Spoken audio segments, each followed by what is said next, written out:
My name is Alex Pike, from a town called Swindon in the UK.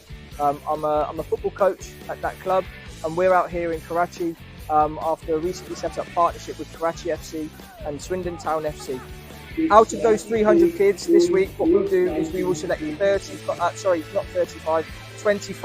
of the players that have done really, really well as part of a programme and running adjacent or alongside what we do at Swindon Town FC.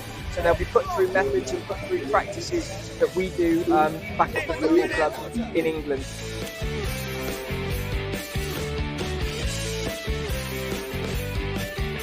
There's also the coaches scheme that we're running at the moment too. So as I mentioned earlier, we've got 8 very good coaches here.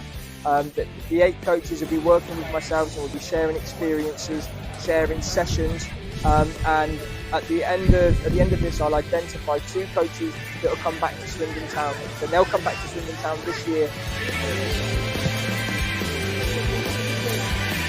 They're street football players. So what I mean by street football players is that they're robust, they're tricky, they're quick, they're resilient to challenge, but they all want to really learn. So there's a definite passion here for football, because if I'm talking or the other coach is talking, they're listening and they're engaged, and they just look like they love the game, they look like they love what they're doing, and they love playing. So I'm very, very impressed with that.